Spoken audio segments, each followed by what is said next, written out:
Hello, this is Unlimited Splash, where we get better at Magic together through a new draft every day, and today I'm jumping into one of my favorite draft sets of all time, Bloomburrow. That's a controversial take. A lot of people do not like this set. Its reputation is that it's extremely on rails, so there's an animal type associated with every color pair, and the conventional thinking is once you notice that, I don't know, mice are the open animal type, you're just going to take every card that says mouse on it, ignore every other card in the pack, and that's your deck. The reason that I have a different attitude is that I absolutely love the splashing tools that they give you in this set. They are not that powerful, but they really are plentiful. That combined with the super fast draft environment means you have zero margin for error in your splashing. This is a tough environment for figuring out how to splash well in Magic. If you're not disciplined with your mana, if you're not disciplined with your curve, you're going to get absolutely run over. Here's a perfect example. This is my favorite card in the entire set. I will pick this card over basically any other card.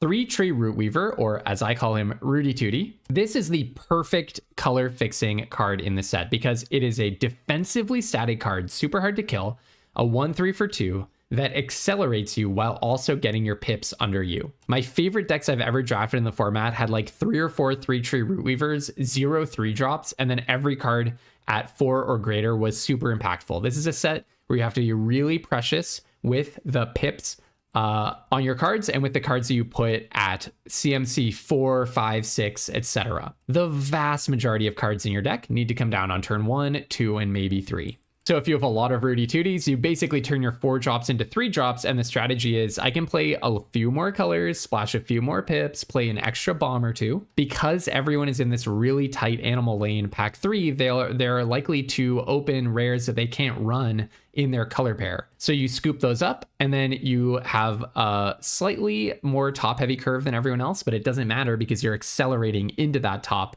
when they are still on 3 mana. So that's the idea. This is definitely an episode of going for it for sure, where right after every rank reset, I always try out strategies that realistically are not going to trophy and would get me smashed if I did them at mythic rank. And splashing colors in Bloomburrow is definitely one of those strategies. I will say I'm playing like 2 hours after the rank reset, so every person I'm playing against has just been mythic rank, but we'll forget about that for a moment. All right, let's jump into it. All right, and we are starting off good with Season of the Burrow. This card is a little bit confusing.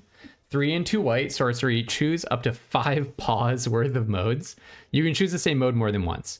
Create a 1/1 white rabbit, destroy a non-land permanent. Its controller, or exile a non-land permanent. Its controller draws a card. Return a permanent with mana value 3 or less from your graveyard to the battlefield with an indestructible counter on it. So I really like this card a lot. So for example, you can make 5 1/1 rabbits, or you can make 3 1/1 rabbits, exile some random rabbit that you have or something and draw a card off of it, or exile their bomb and give them a card if you want to do that. Bringing permanent with mana value 3 or less is not bad either. I will say Harvest Right Host is not that far behind it. When this creature or another rabbit enters, another creature gets +1/+0 and then draw a card if this is the second time this has resolved. I did just pass a Rooty Tooty, which I swore I would never do, but the thing about going for it is you can't just 100% force it, right? You have to draft your lane and figure out where the fun is to be had, and then color within the lines, right? Forcing in a draft never goes well and it's never fun. Okay, here there's not really that much to speak about. I think Curious Forager is pretty good.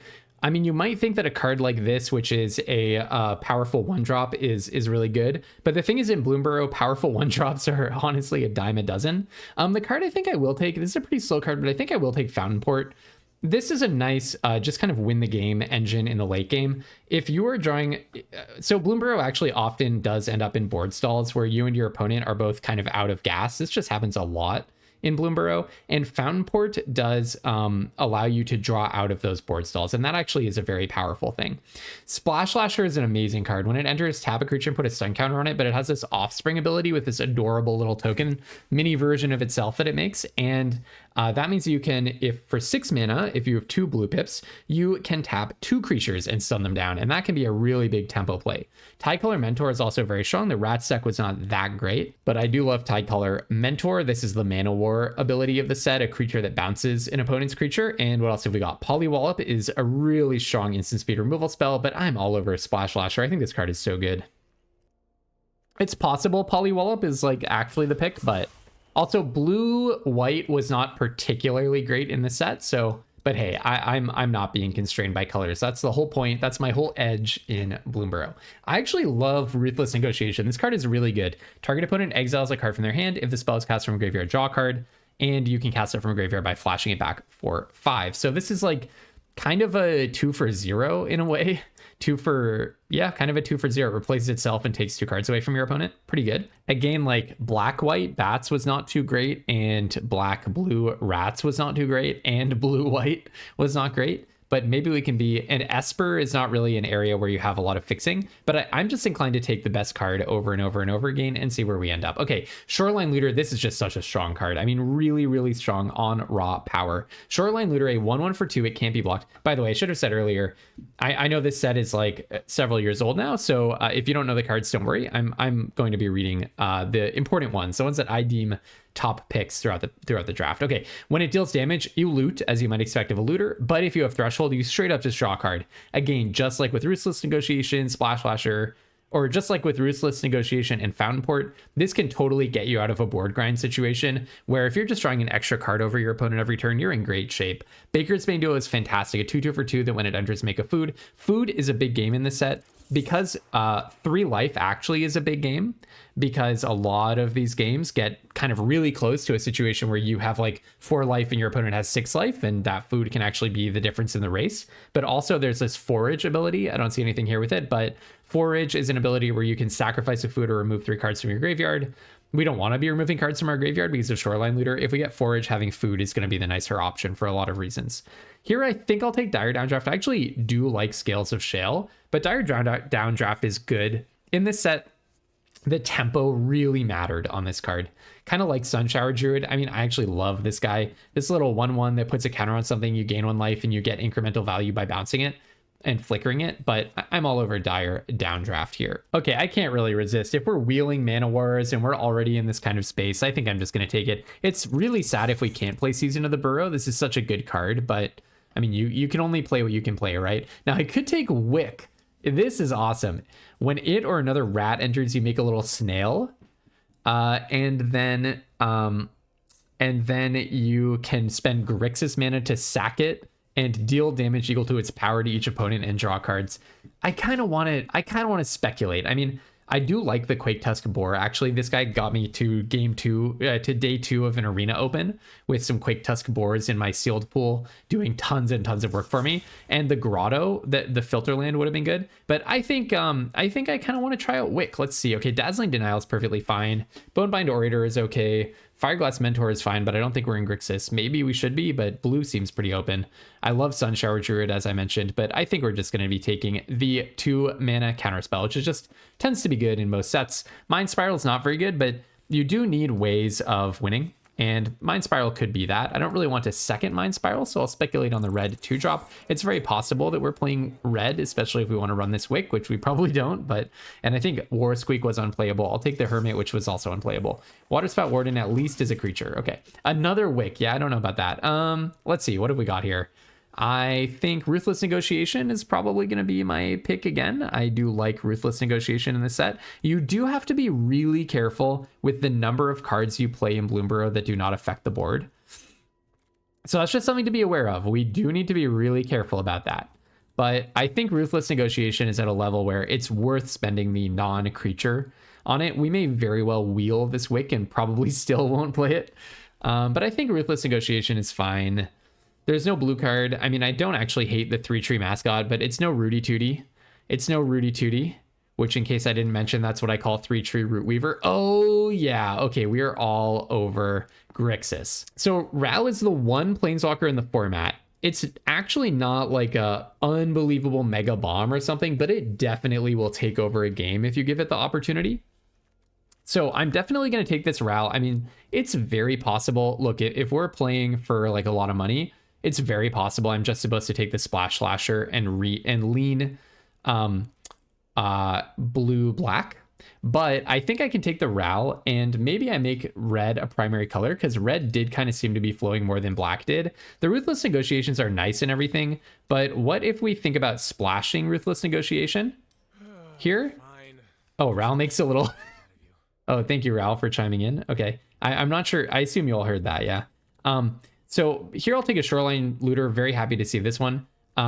Ral just like totally threw whatever thought was in my head out of it. Basically, I don't think I'm white. Definitely not. Maybe I'll splash black for Ruthless Negotiation, Wick, and Tide Color Mentor, but I think I'm most likely actually going to be red blue at this point. I'm very confident that Shoreline Looter is better than Sun Spine Lynx, partly because I'm going to be playing a bunch of non-basic lands. It's just a 5/4 for 4 with no abilities as far as I'm concerned. Like a symmetrical deal damage ability. I mean, people are probably going to get mad at me about that like they did when I said that Slash is not good, but honestly, I don't think that card is very good. Okay, we have another Wick. We could be playing the triple Wick deck. That's kind of sweet. Do I want to play triple Wick? So we have a choice between Tide Color Mentor and Stormcatch Mentor. This guy, haste and prowess, instant sorceries cost 1 less. I think that Tide Color Mentor is so much better, and blue-black is better than blue-red, and I'm not seeing the red flowing, and we might wheel 2 more Wicks or something. I think I'm going to take Tide Color Mentor. Oh, Infamous Cruel Claw. Isn't this a really good card? I'm pretty sure this one's really good. So this guy's a 3/3 for 3. When it deals combat damage to a player, exile cards from the top of your library until you exile a non-land card. You may cast that card by discarding a card rather than paying its mana cost. Probably good, right? Like you can just keep lands in your hand. That seems really powerful. I'm going to take that. Now we really need a plan for how we're going to afford all these different pips though, eh? So I'm going to take this. Gonna probably try to be disciplined about the amount of red that I pick up. I think I could take Shore Up. I think this card is actually good, especially when you have a few bombs. So I'll take Shore Up. I mean, again, you really don't want to play that many cards that are not creatures in this set, but I think that's worth it. Downwind Ambusher. I can't believe this card is still in this pack. I remember this card being really strong. I don't know, maybe my card evaluation's just gone rotten, but I don't think this should still be in here. So I'll go ahead and take it. This card, when it enters, gives something -1/-1, destroy target creature in opponent controls it with self-damage this turn. Just 2 good abilities.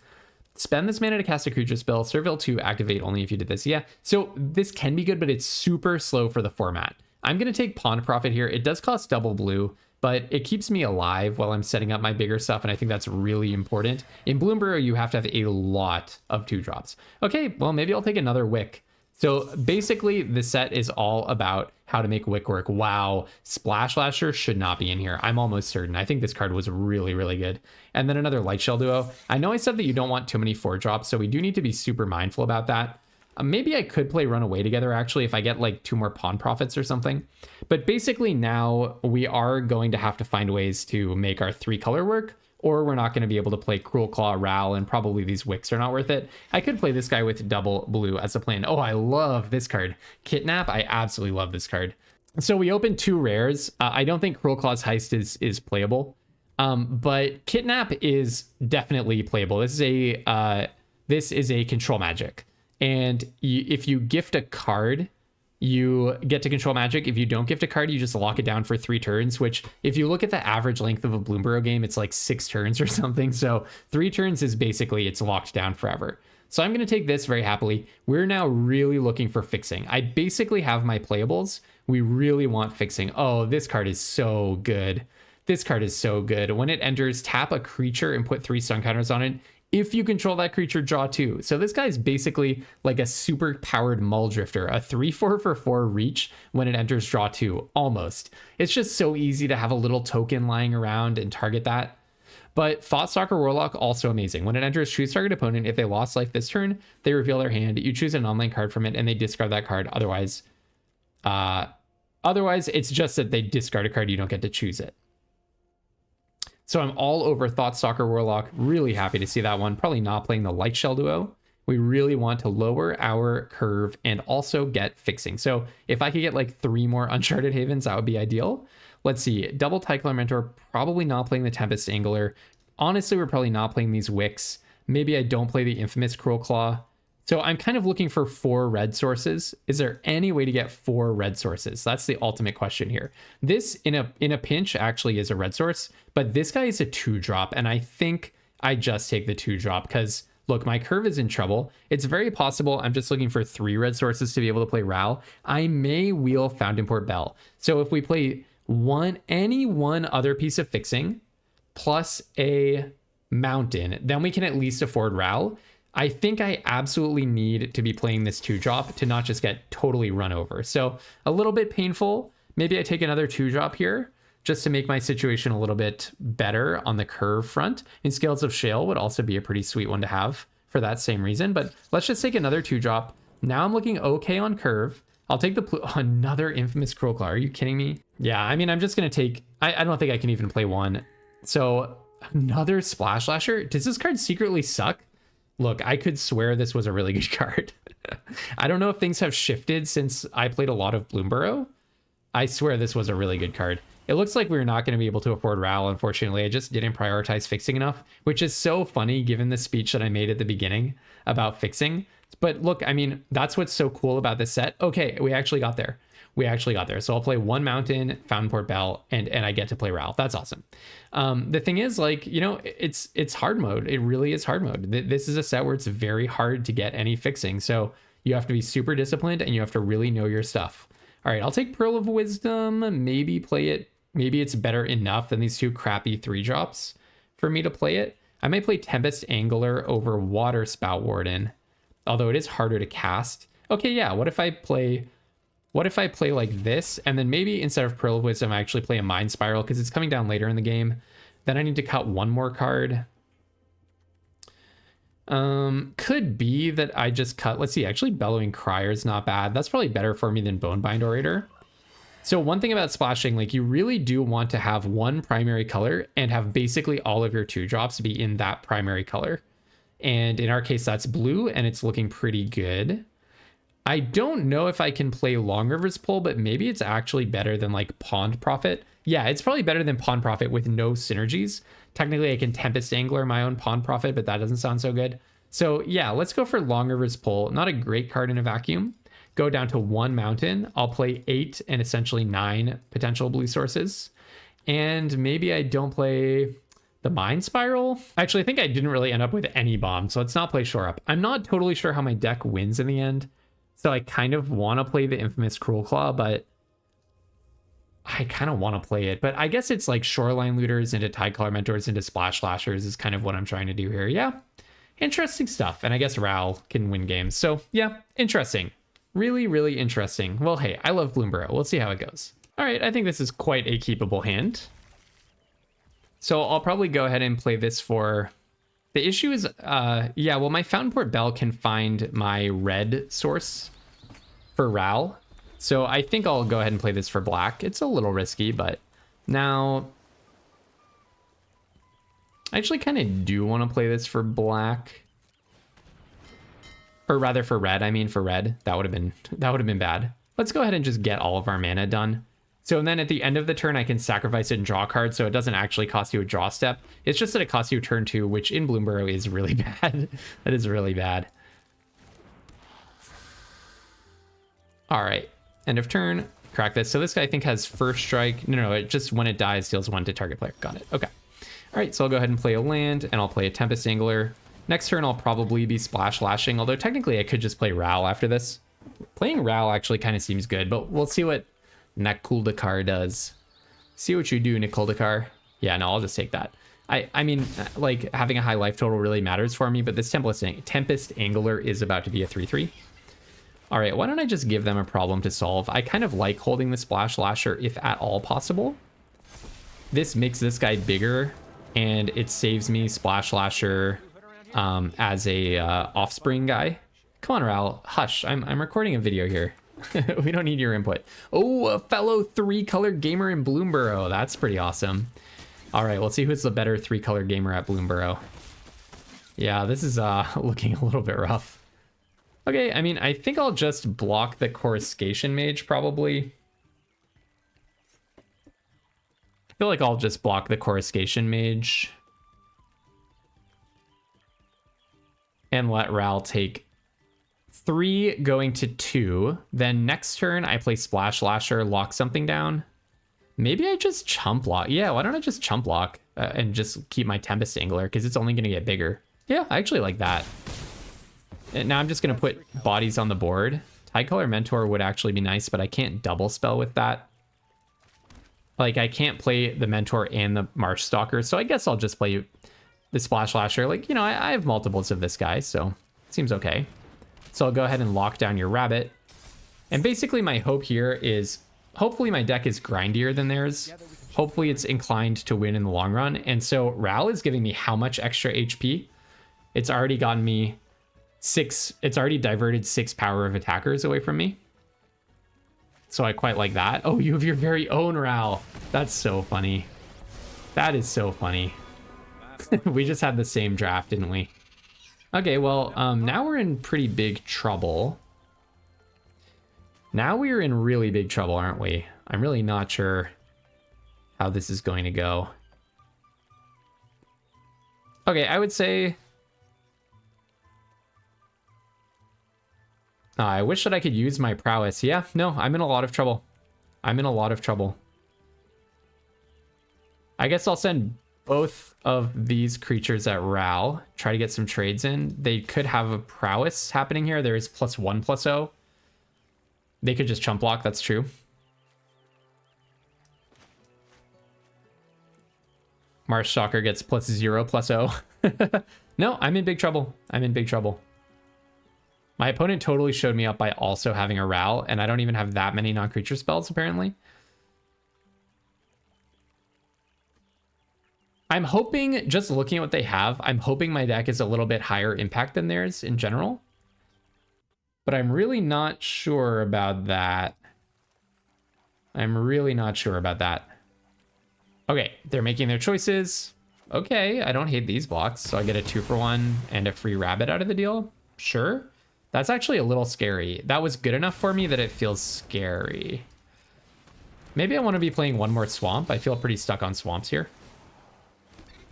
Yeah, that feels scary. I don't know what that was about. I guess I didn't want to be chumping, but it feels like they really value this otter. Feels like they might have a more focused non-creature spell deck than I do, in which case their Ral is better than my Ral.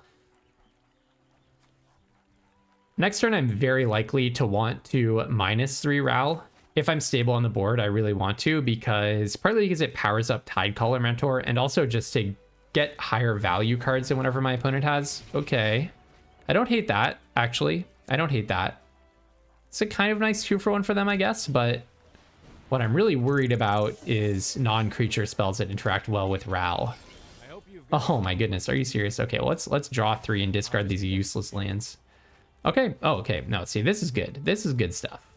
So I kind of want to go Shoreline Looter holding up Downwind Ambusher or the Dire Downdraft. That feels good to me. That feels really good. And then maybe I swing, so I have one, I don't want to block with Shoreline Looter, so I have like 1, 2, 3. No, I need the extra blocker. I need the extra blocker.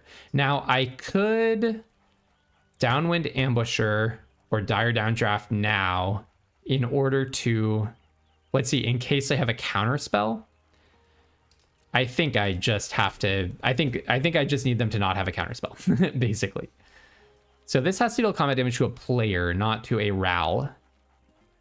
I don't get any advantage, but it can, you know, sneakily do some damage to Ral if they somehow get close to like embleming or something. This is so funny. The Ral mirror match.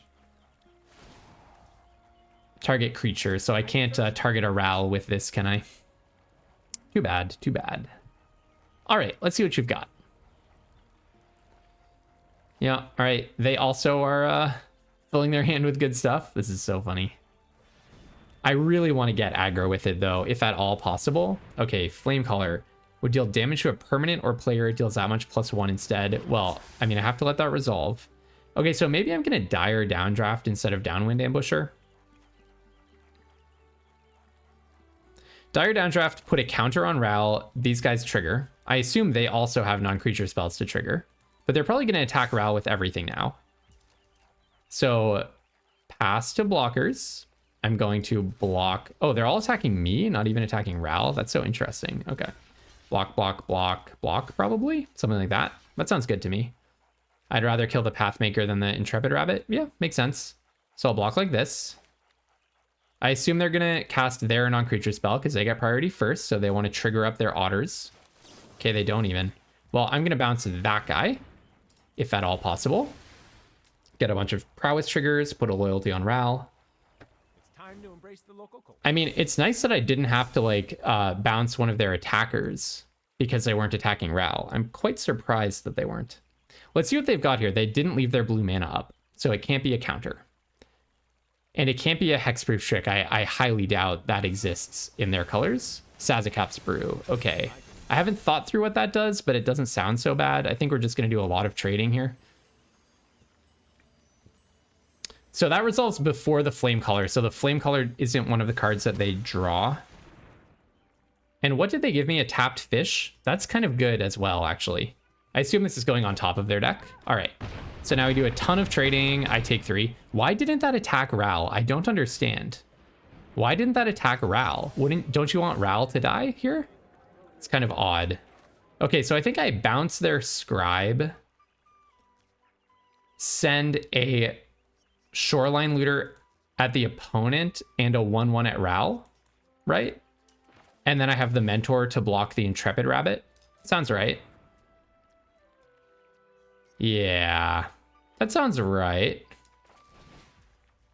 I guess I didn't technically check how many of those were lizards, mouses, and otters, but yeah, like otter or mouse, yeah, I intuited, and their 1/1s were otters, so I intuited that it would be an issue. Could have bounced my Ral, I guess. That's kind of funny. Okay, so it's definitely worth, a card is worth more than a Ral counter. Can't pay that, unfortunately.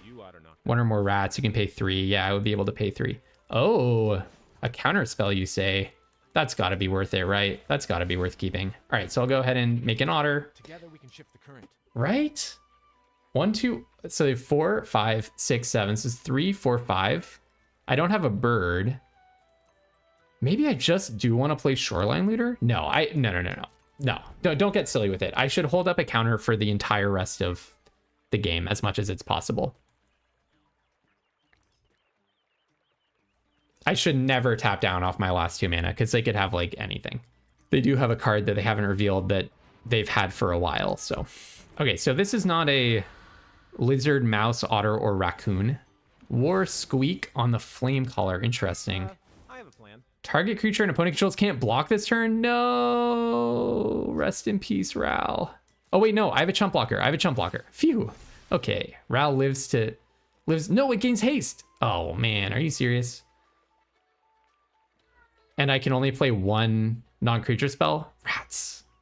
Well, at least I can kill Ral back, you know? At least I can kill their Ral. So do I want to trade the Tide Color Mentor for the Intrepid Rabbit? Probably. It's probably good. All right, my Ral dies. That sucks. But they're counting on being able to play their Scribe, which they cannot. I hope you've got bottled lightning. All right. Now, unfortunately, I actually cannot kill their Ral. Oh, that's kind of nice. So this is gift a card, counter target's creature if it was promised inside counter spell. So, yeah, that kind of sucks. Okay, so maybe I just downwind Ambusher, give their 1/1 -1/1, because it has prowess, and that seems annoying to me. Next. I still think a card is better than a Ral counter. Although actually, this does mean that their Ral cannot -3. Although if they -3, they only really draw 1 card in the situation. They'll draw a card, -3. Well, if they want to -3 and lose their Ral, I think that's okay. I would love a swamp. Yeah, maybe I should be playing 1 more swamp and 1 less island. Oh, Ruthless Negotiation could actually be good. All right. Very obvious counter that I've got here, but okay. Are they going to just pop their Ral? Okay, that's perfectly fine by me. Because it's essentially a draw 2, and if either of these cards that you keep is a creature, I get to just straight up counter it. And if it's a Mega Bomb, I can counter it and give you a card back. Blacksmith's Talent. When it enters, make an equipment. Equip creature gets +1/+1 and equip 1. At the beginning of combat, you can equip that +1/+1, and then eventually it gets Double Strike. Double Strike sounds like a way that I lose this game. Yeah. Let's go ahead and counter that. Painful. Let's go ahead and counter that. I don't want your stuff getting Double Strike. This might be the death of me one way or another. Wow, what a funny game. This has been such a funny game. take out the trash and you draw a card or something. If you control a raccoon, draw a card. When you give a gift, draw a card. Interesting. Ugh, Ruthless Negotiation's so bad here. So you don't have trample. Return to the battlefield tapped and attacking. Sure, why not? Bonk bonk, draw a card. Now I can finally play, oh, that's kind of nice. You can finally play Shoreline Looter. And I'm just gonna start chump blocking at this point. Oh, I should have played the Shoreline Looter pre-combat. I forgot that this would get an extra +1. Nope, my bad. That was stupid. My bad. I left a damage on the table. So if they win from 1 mana, from 1 HP, I mean, that's on me. Okay, next turn I can Ruthless Negotiation and flash it back. All right, we got there. Wow, the Ral mirror match, 3-color mirror match. That is not how games of Bloomburrow usually go, my friends. It's not how it usually works. All right, 1-0, on to the next one. So this looks like a totally sweet hand. Yeah, it looks like a totally sweet hand. You know, you could save the Ruthless Negotiation until after you play the Tempest Angler because you get a +1/+1 counter, and also then you are getting a better card out of their hand, presumably. Oh, my opponent has a lot of cards in their deck. Okay. Yeah, but I think you probably just do this turn 1, especially, and this sounds a little bit brutal, but especially because the opponent is on the mulligan, so bringing them down to 5 cards sounds really tough. Playing the Tempest Angler still means that I will get a counter after I flash back the Ruthless Negotiation. So, you know, I don't think you want to be too precious with your resources in Bloomburrow. Just do things when you can do them. And we still got a removal spell here. All right. Yeah, a little bit awkward, but Uncharted Haven. I mean, I'm perfectly happy to see it, I guess, right? Go ahead and play that. Basically, our plan is Tempest Angler turn 3. Hopefully, we can get some kind of attack in, and then we could Thoughtstalker Warlock. We're actually playing a very dedicated hand disruption strategy for whatever reason. Kind of funny. Oh, this card's really good, I think. Forage, add 2 mana in any combination of colors. Search for a squirrel, put it into your hand, and shuffle. And it's not like sacrifice this card or anything. You just get to keep doing that. Yeah, really good card. Really actually quite worrisome for me, to be honest. I don't actually have anything that good going on. They're also 3 colors? Man, I used to be the only person who would splash in Bloomburrow, I swear. Back in 2024. I swear, it was not a popular thing to do. Okay, fine. Now, I wonder if I can maybe sneak some damage in with this Tempest Angler. Feels really risky, doesn't it? So if I attack... Kind of feels like they're not going to block. It kind of feels like they're not going to block, actually. I'm just going to call it right now. I don't think they're going to block. Yep, I didn't think so. And down comes the Thoughtstalker Warlock. I just feel like these are cards that someone would really want to not lose. So what do I take? Okay, they have... Soothsayer is kind of a random one. Don't really care about that. This is whenever a squirrel or food enters. Maybe I don't want them to have a 3/4 flyer, but I also don't really want them to have a 4/4. Yeah, I think I'm in a lot of trouble here. Okay, well, I'll get rid of that one. Yeah, really tough. That's really tough. Okay, well, once we get 1 more mana, I can Ruthless Negotiation, put a counter on my Tempest Angler. That would be good. But they may be about to just land a Pileated Provisioner. Oh, I'll snap block the Thornvault Forager. I assume this means they have a pump spell, but I mean, I don't really care that much about my random 2/2, so go ahead and do that. Sure. Traded 1 for 1, 3 mana spell for 3 mana spell, and anyways, mine already got some value, so don't feel too bad about that. I do feel really bad about just not drawing a land, but hey, at least I get to play Shoreline Looter, and I can start going off. So if they do manage to make a food or draw another land, okay, now they can play the 3/4 flyer. A little tedious. But I'm not in huge trouble yet. You put a counter on that, and I just have to take it. No, I mean, this is really awkward. Really, you know, the Tycolor Mentors are good, but you really want to... I mean, basically everything is stuck in my hand. Every card is awkward. I'm kind of paying for the accumulated extreme awkwardness of my deck, right? My deck overall is extremely awkward deck. Like Tycolor Mentor, Tempest Angler, these are Thoughtstalker Warlock, Shoreline Looter. Every single card here is a card that requires a ton of setup, right? Go ahead and discard the Mountain, I guess. Yeah, Makes sense.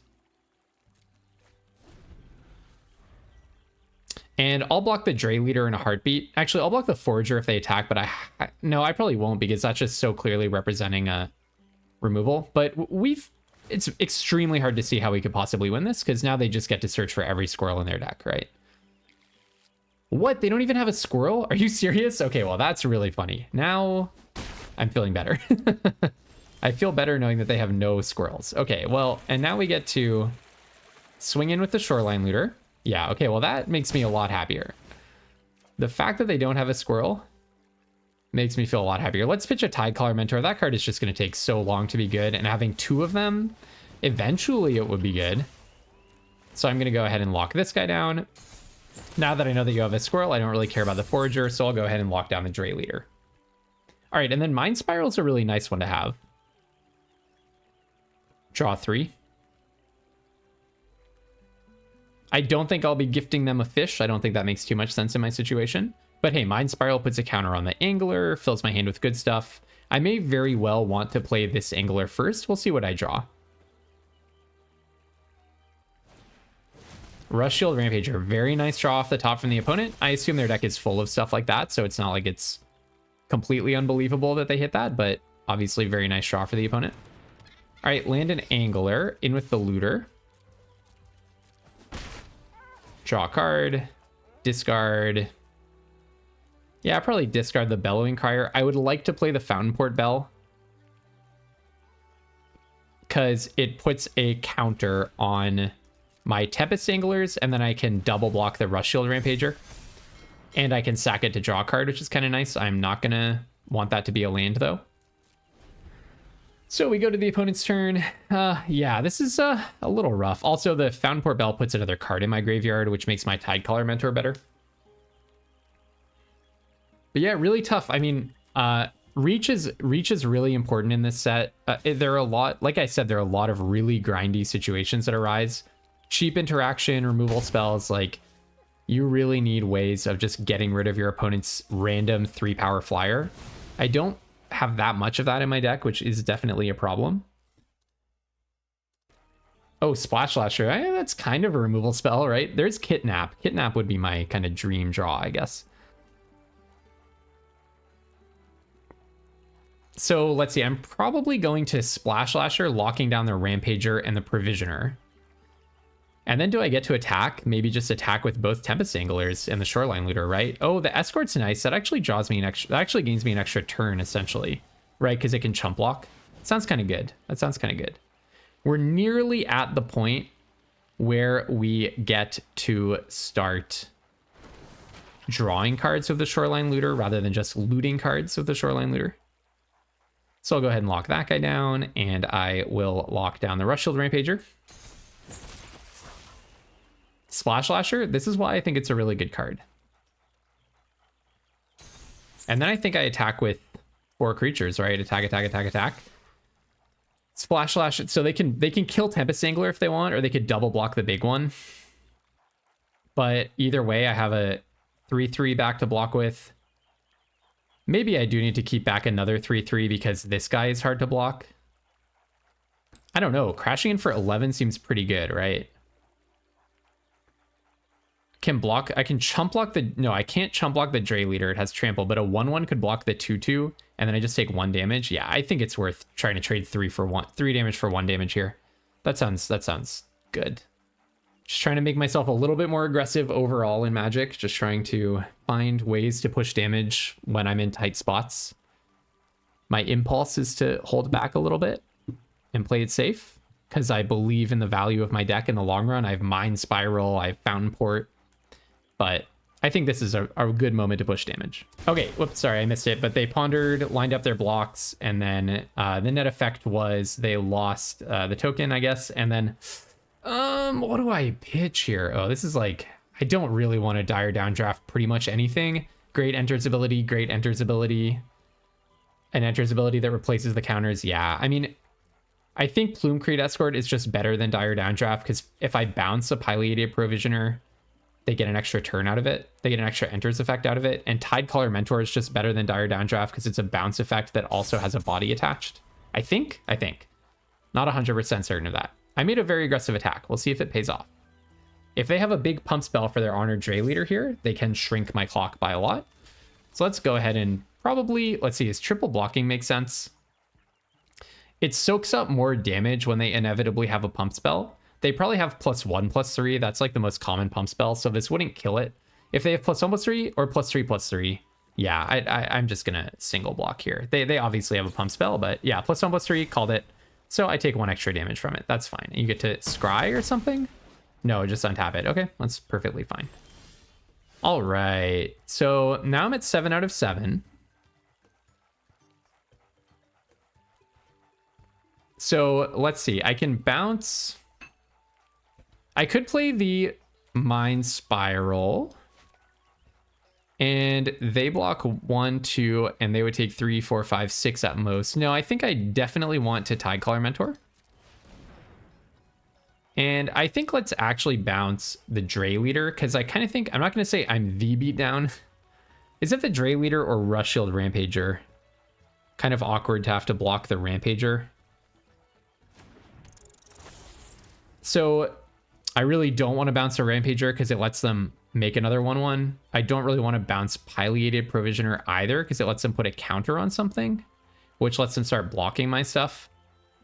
So maybe I do actually just bounce the Honored Dray Leader. Yeah, I kind of want to just get aggro with it. I mean, I have a Plume Creed Escort that can chump their Pileated Provisioner. I can double block the Rush Shield Rampager if I just hold back Splash Lasher. So yeah. Go to attacks. All right, we got there. Very nice. We're going to draw a card. We're going to flash in our guy. Yeah, very nice. Cool. Wow, a lot of splashing happening in Bloomburrow these days. That's not really how I think it tends to play out once people experience the set a little bit. But okay, 2-0, on to the next one. All right, can we keep the magic going? Well, this does not look like a very magical hand. A lot of magic cards in here, but not a lot of magically good plays going to happen. This is a little rough as well. Probably I put back the Ruthless Negotiation. It can technically get me back a card, but it's not like it affects the board, and I need to draw a Swamp to play it. Okay, well, there's my Swamp. So now this is a classic Magic cards decision. Do you play the creature, or do you hold up for a counter spell? I think on turn 2, I'm going to be playing the creature, partly because this guy draws me cards, and that's just really important. And they're not in a color which has a lot of turn 2 removal. Yeah, unless they played like a red or black land. And you would ideally want to be trading up on mana, not trading down on mana. All right, in with the looter, and now I get to start looting. Loot online. Okay, I'll pitch this island. And yeah, okay, well, hey, we've got something going, right? Pretty much anything they play here is going to get countered. Take some damage. Nothing, nothing, nothing, nothing. Okay, so I have to attack before I play my land. I wonder if they have something at instant speed, but I can't really think of what that would be. Yeah, maybe just pitch the Mentor. That guy's not good for a long time, and I really do want to hit my land drop. Kind of like having both counters here. So basically my heuristic is I'll play the Long River's Pull on any creature, Dazzling Denial on anything that's not a creature. And you want to spend the Dazzling Denial a little bit earlier, because it gets worse as the game goes along. All right, what have you got for me? Gonna get attacked. No, I'm taking some damage here. I'll definitely just take that. Now, hopefully they just play something that has 1 toughness. That would be ideal.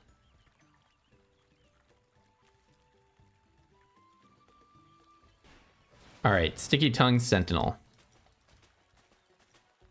Let's Long Rivers pull that guy. I don't really want to face a zillion power and toughness. It's just a lot of power and toughness. All right, in with the looter.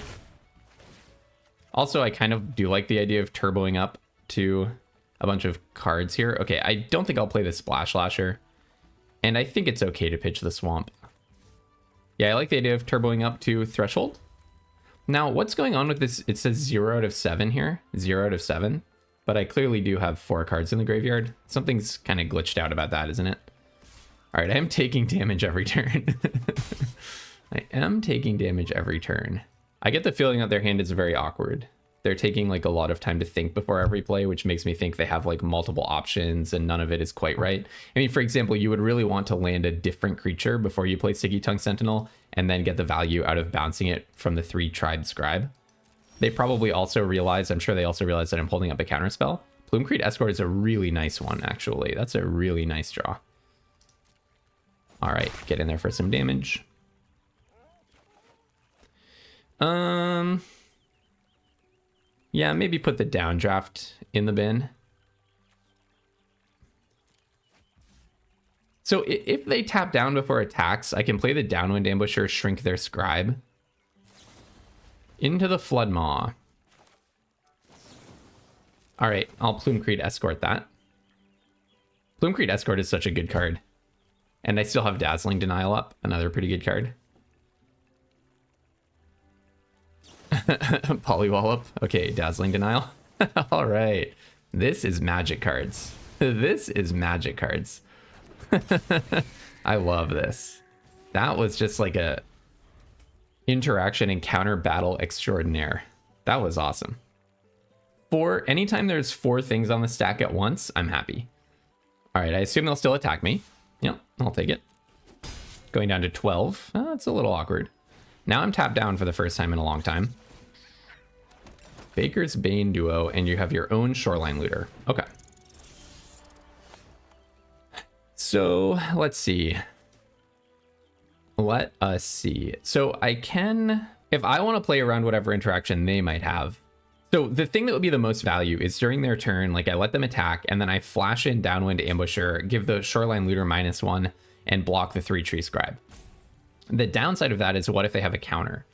They wouldn't draw a card, they would just get to loot off of the looter, so I really don't think it's that bad for me. I'll hold back the Bloomcrete Escort just to stop them from going crazy with attacks. I'm not too afraid of blocking that guy, and I think... Do I actually pitch the Splash Lasher? No, because I have lots of chances to get lands, don't I? I have lots of chances to get lands, so... You know, they could always have their very own Dazzling Denial. I wouldn't be too shocked. I wouldn't be too shocked if they have a Dazzling Denial here. Yeah, I was kind of hoping something like this would happen. Okay, Lily Splash Mentor comes down. Okay, this is good, because I think I'm just going to kidnap that guy, honestly.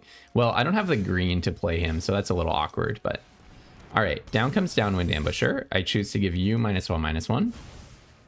And then I think I'm more inclined to block the Baker's Bane duo. It's so much value to bounce. This is another target creature. Okay, so, and now I have Threshold, right? Threshold's online. So, yeah, I kind of want to just get kind of aggro with it. So, I'll give you a card. Wait, when it enters, tap Enchanting Creature, and you control it. So I don't actually get to attack with it, do I? Well, this is what I want to do this turn, so. I'll give you the card, tap it, but no stuns go on it. Then I'm going to go in with both. I will go down to 8. Draw a card, play a land. Okay. So giving them a card is a little risky, but I kind of feel like the 4/4 is just worth having. Shoreline Looter goes really, really well with Thoughtstalker Warlock, by the way. All right, they're still attacking me. Wow. Well, that probably just means that they have like a large creature that they're going to play, I guess. They don't really want to be chump blocking yet. That makes sense, although... I mean, the total amount of damage that I'm representing is a 2-turn clock. So they need to have something to say about what I'm about to do. Actually, if I draw Uncharted Haven, I can produce green mana. It would make it harder for me to play my Ral if I find it, but I do actually technically in my deck have a way of making a green pip. Clement. Hello, Clement. You're a fun guy. All right, and then you put a counter on Clement. Okay, so that's their plan for... Okay, yeah, no, it makes perfect sense that they attack now. Yeah, absolutely. That makes perfect sense. So I'm just going to lock down your Clement before combat. In with the team. I love Splash. This is why I didn't think Splash Lasher should be still in those packs that late. This card is so good. Same with this card. I think I got that card a little bit too late. Okay, I'll go ahead and play Fountain Port Bell. I guess it's probably a good idea to get my red source here. Yeah, I don't really need to use every single draw for a non-land at this point. I think getting my red source kind of makes sense.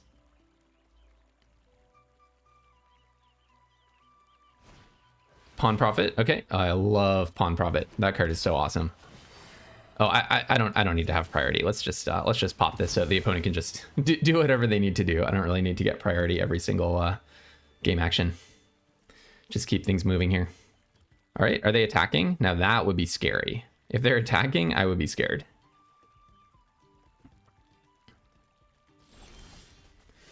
Okay, another land. All right, well, let's go ahead and just attempt the game-winning move. I think it's worth trying if you can. Basically, any time you have lethal, you should probably just check and see if it works.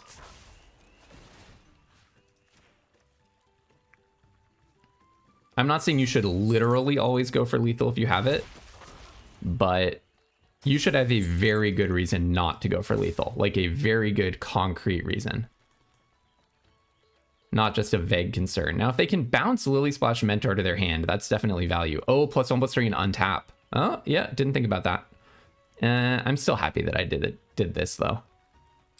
Yeah, +1/+3 and untap is that common level green combat trick, isn't it? Paw Patch Formation, getting back your guy. Okay, yeah, I did say I thought that Paw Patch Formation is pretty good. You have something else for 1 blue? You can bounce something, maybe? Maybe they have it into the Flood Maw, but then they would probably have just... Why wouldn't you into the flood? Hold on, I don't actually understand. Why wouldn't you rather into the Flood Maw the Lily Splash Mentor, getting it back, and then you can use your Paw Patch Formation to draw a card and make a food, or to destroy my 2/1? I'm not sure why. Yeah, that was just worse for them, wasn't it? They could have a food and an extra card, or my 2/1 would actually be dead. Okay. Well, I'm not going to mess around with my life total here. There's just no reason. I'll just chump block. It's a very defensive play, but...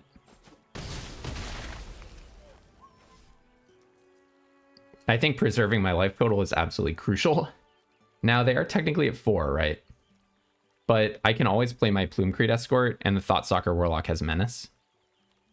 I guess I could have double blocked 1 and gone down to 4. That just sounds really risky to me. But no, we're in a much worse position now because they had 2 different pieces of interaction. Oh my goodness. Okay, well now I very likely lose. Wow, what a turnaround for the opponent. The 2 pieces of interaction was pretty darn good.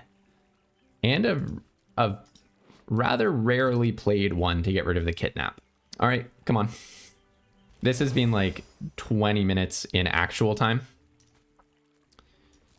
It's been about 20 minutes in actual time.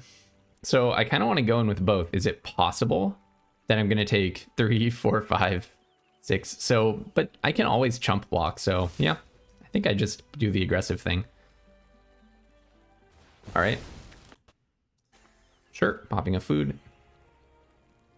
Go to blockers. I'm assuming there's not going to be any chump blocking here.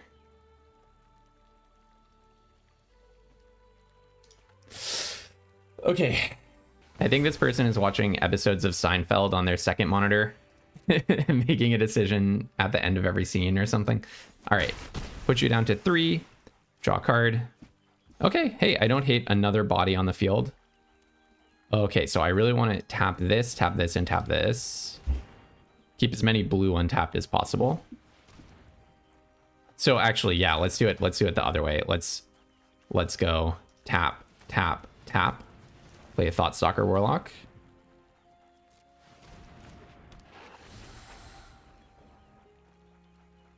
Okay. Hi, Gilwyn Moose. Scared of that one. Play a land.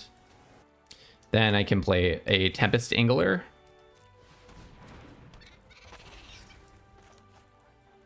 And so basically the idea is if I can survive keeping Shoreline Looter alive and Plume-Creed Escort alive, well, Plume-Creed Escort cannot get in for damage because of Lily Splash Mentor. So I should actually be pretty willing to chump block with that.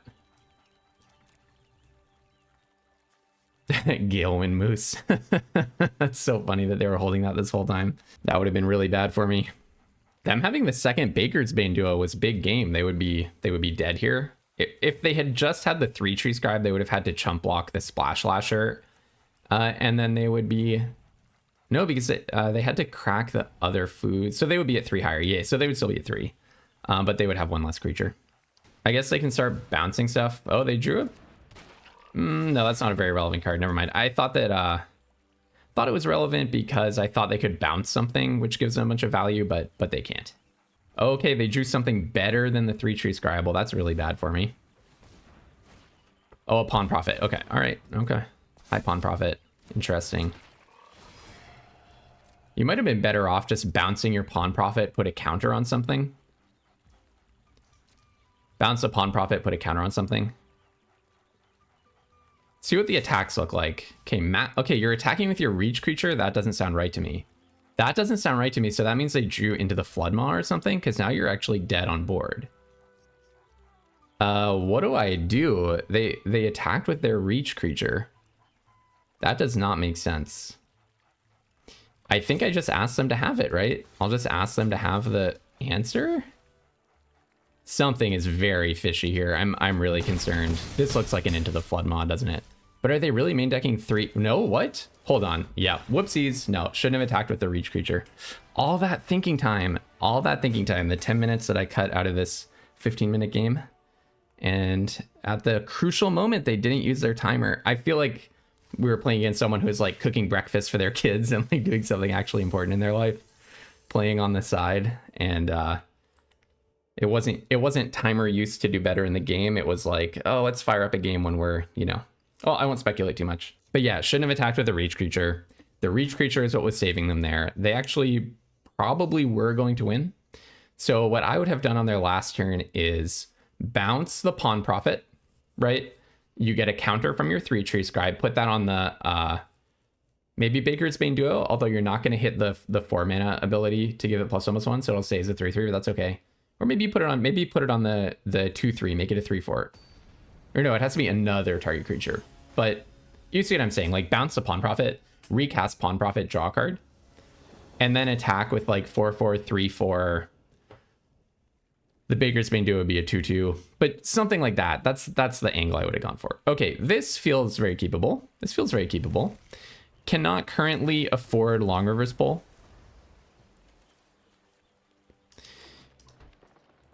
And, you know, I don't want to be too harsh on that fine gamer. I mean, you know, sometimes you launch into a game and you don't realize that, you know, something can come up in the middle of the game and you don't want to abandon it entirely. So I can totally understand that, like the doorbell rings and it's something important. Beginning of your upkeep, you do a bunch of stuff. I feel like I'll just trade Plume-Creed Escort. I know this is a very conservative decision here. I could get blown out by a combat trick, but I think I just don't want to get beaten down. In Bloomburrow, a really strong one drop is, it just steamrolls you. It just steamrolls you from there. Okay, I think I will just play the Tidecaller Mentor. It is a blocker. I know I'm really using all of my resources here, but I do have a Fountain Port in the long run. Anyways, I do think that you should try to avoid that kind of thing as much as possible. If you're roping on pretty much every decision, then you should speed up your play, because it just like becomes a not very fun game, and people shouldn't have to allocate triple the time of an average game just to be able to get a draft game in, right? Okay, enough said about that. All right, gonna go ahead and play a swamp, and I think I'll just land the Splash Lash. And you know what? You thought you were the beatdown this whole time? Guess what? I'm the beatdown. It was me all along who was the beatdown. I'm actually the beatdown. So next turn we can make a treasure if we want to. We can't actually play the Tempest Angler, but that unlocks both of our double blues. Giving this +1, and then you're gonna fight. Oh, Hunter's Talent. Oh, this card is an absolute bomb. This is an absolute bomb. This card is absolutely out of control. Okay, so maybe I'll make a Fish and Ruthless Negotiation in that case, because making a treasure doesn't sound too amazing, does it? So let's get rid of something from your hand. Ugh, I hate playing against Hunter's Talent. This card is very, very, very hard to beat. Okay, good. I like seeing a not good card go out of my opponent's hand. Because if the worst card out of 3 is really good, then I'm in huge trouble. Ugh, I hate playing against this card. Ethan from Lords of Limited, I think, put this very well, or it was someone in his Discord or something who said, Hunter's talent is Doomblade that also says you win the game. Doomblade and you win the game. 2 mana kill something, then it makes all of your attacking stuff +1 in trample. Then you just draw a card every turn. It's like, what the heck?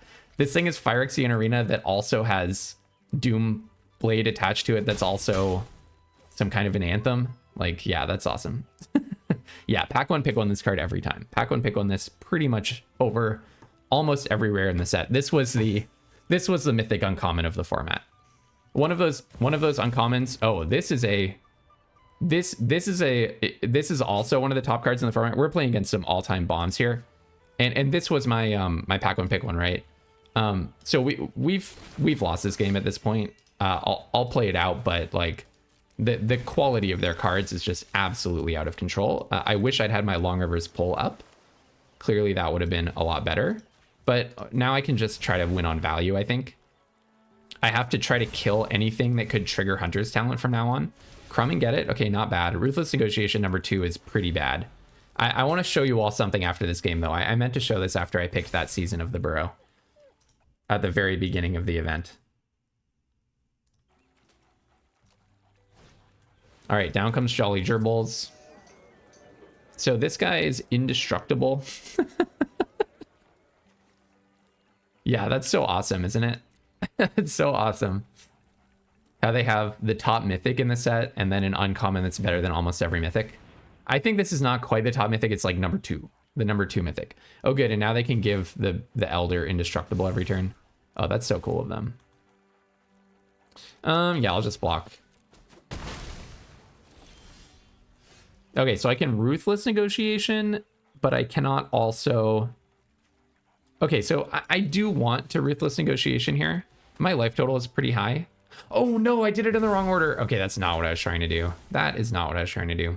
Oh, I got a Scrap Shooter. That's pretty good. I wanted to play the Tempest Angler first, so totally my bad on that. So yeah, maybe I just Splash Lasher now. I'm not sure that locking down 2 of their creatures actually matters, so let's go ahead and do that. Yeah, but definitely a blunder from me. So this has indestructible and gets bigger every turn. That's so cool. That's so cool of you. That's so cool of you. I guess I could have double locked this down with the Splash Lasher. Yeah, okay, no, that was a screw up. Banishing Light. Okay, awesome.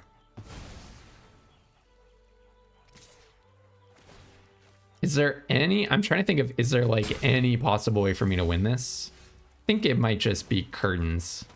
If it is, I should probably just concede, but... Yeah, because even like Fountain Port would normally let you block and sack the token, but their cards are going to get Trample from Hunter's Talent. Because Hunter's Talent isn't good enough. It needed to also have Trample. You know, I guess I do have an answer. Kidnap or Dire Downdraft. Those are the cards that I'm looking for here. Kidnap or Dire Downdraft. If I can get either one of those, I can... Okay, this is a top rare. Who's passing them these cards? No, their deck is out of control. 3 of these cards are A+ bombs. And the other 4 cards that we've seen are also pretty strong. Jolly Gerbils and Brave can do over filler. Banishing Light's pretty good. Not as good as it usually would be. Okay, you can go ahead and attack me. It's fine. But my card quality has nothing on this. I don't think I have a single card of the level of quality that any of the... Essentially, all these 3 cards are better than every single card in my deck. All right, let's go on to the next game. Because it's not even time for... Like, Dire Downdraft won't save me. I'm going to go to... They're just going to attack with everything. Make a 6/5 Trampler next turn. So, on to the next one. But let me show you something first. I got my paper copy of Season of the Burrow signed by the artist in Toronto. She was really nice. That was cool. All right, 3-1, on to the next one. Remember, every episode of Bloomburrow is an episode of going for it when I play. I don't draft the set really the way that you're, supposed to, this super linear on rails way. And so if I win 1 more game before losing 2, I'm basically making my gems back, and I'm happy with that. Any episode of going for it where I make my gems back, I'm happy with that. All right, I'll keep. I will keep. So I'll go ahead and fire off this Ruthless Negotiation. It's worth just having. It does mean that I get their worst card out of 6, which is probably a pretty not relevant card. And also now this is face up and they can just engineer what they have in their hand forever to play around to the 5 mana Ruthless Negotiation. But having said that, I still think it's worth just shooting it. This card's really good. Getting a Polywall up was really nice. But yeah, no, we're definitely going to be the victim of quite a beatdown here.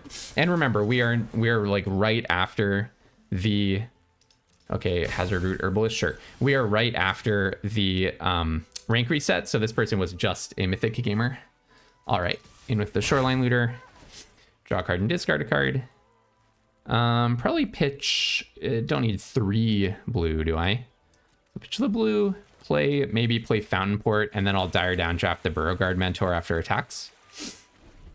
Feels like a good tempo play.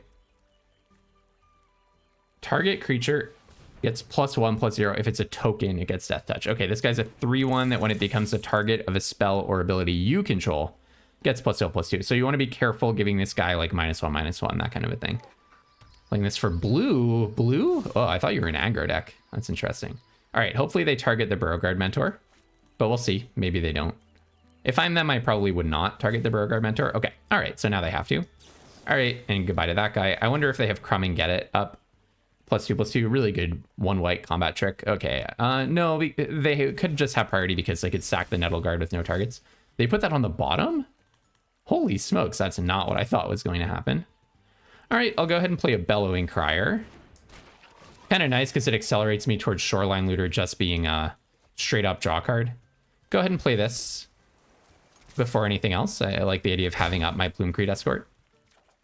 And then pitch an island. Oh, this is doing a good job of chewing through cards I don't really want to draw. Okay, now the question is, do I block the Nettle Guard? Oh, you can do this as an ability. Do I want to double block a Nettle Guard? Plume-Creed Escort's not so good for me, is it? If they spend a combat trick here, then I Ruthless Negotiation next turn. I'm actually just going to straight up try it. This is kind of crazy. This is kind of crazy. But the idea is, if they have a combat trick, they empty their hand, right? Because next turn I get to Ruthless Negotiation them. Awesome. Awesome. This is good. So I'm going to assume they've been saving a card for just such an occasion. In for 1. Draw a card. Importantly, I did that before taking Ruthless Negotiation out of my bin and losing Threshold. All right, and then they've been saving that Plains forever, obviously. All right, and then next turn we can Splash Lasher their team. So it's looking good unless they draw a Mega Bomb, which is what I say every time before they draw a Mega Bomb. This is a top A+ rare in the format. Unbelievably strong card.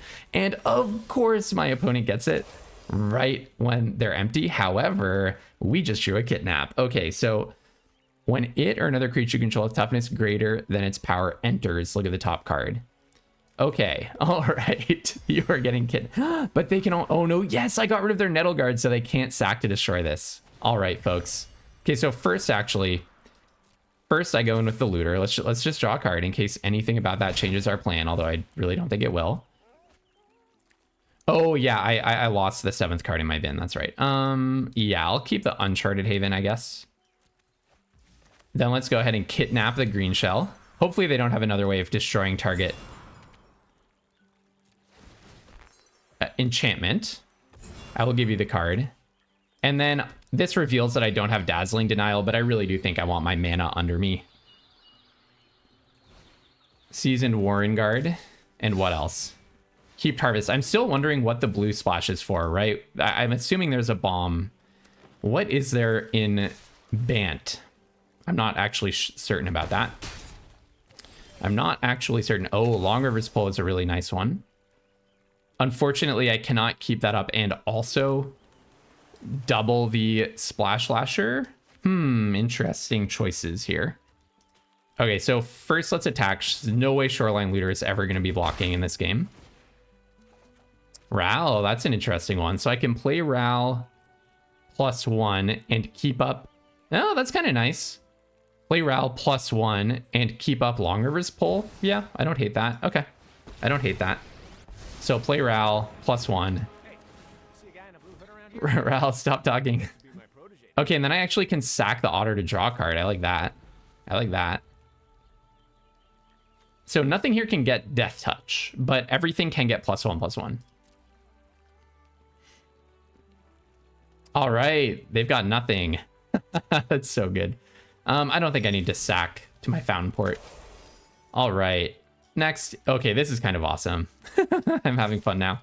Now that I was kind of grumpy when they top decked Feckin' Green Shell. I mean, not really grumpy. I think it's funny how cursed I sometimes am. But then me top decking Kidnap is The helping paw. I mean, you know, have to admit when I get lucky, right? Okay, let's counter target creature. Don't even have to gift anything here. Put a loyalty counter on Ral, 2 +1/+1s. Yeah, I don't hate that. Now I am out of counter spells, but Feckin' Green Shell is about to give all of my stuff +2/+2. That's pretty good.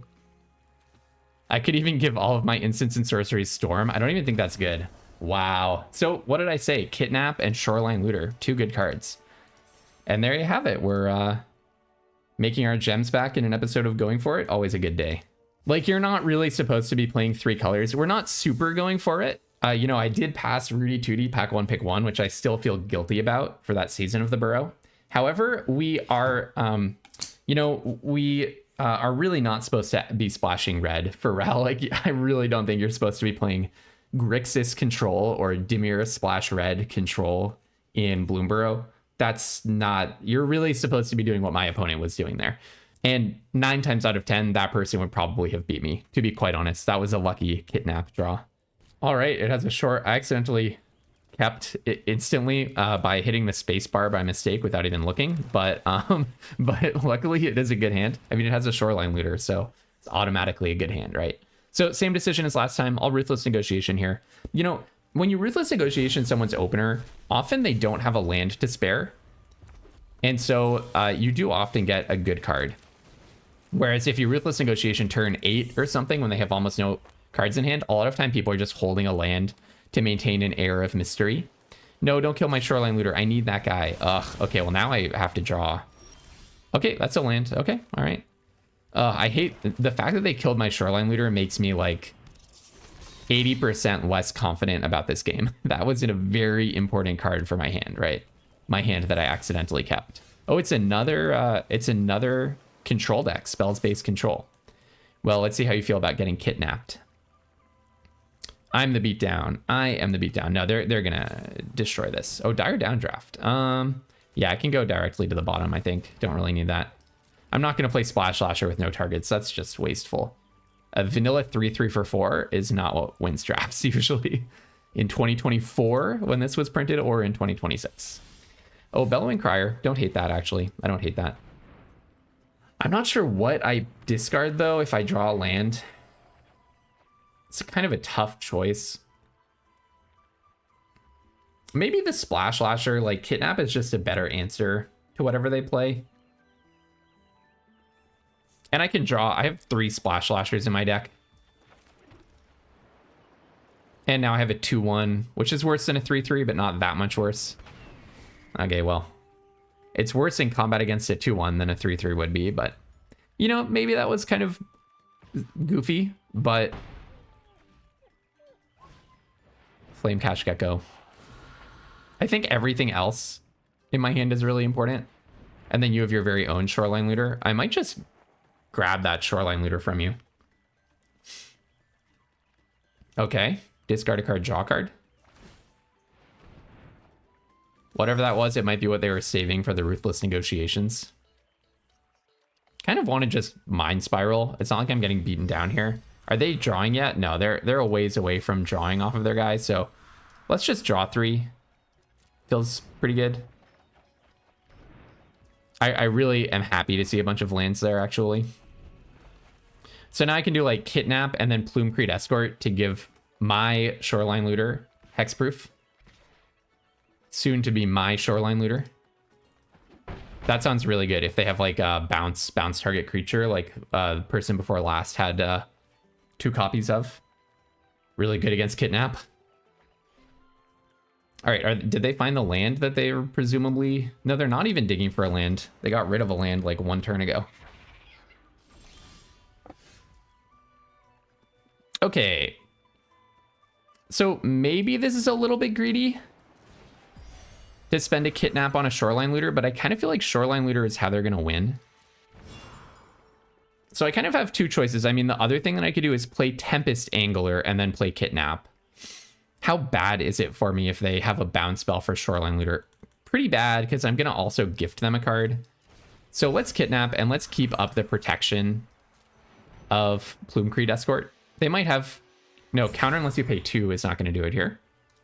All right, and I did have to gift you a card for that, so please don't enjoy your card. I hope it's a terrible one. Next, and then no attacks and end.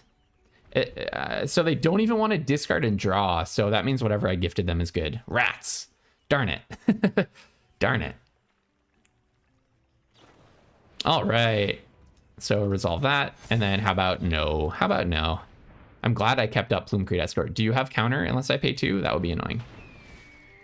How about no? How about I want to keep that guy?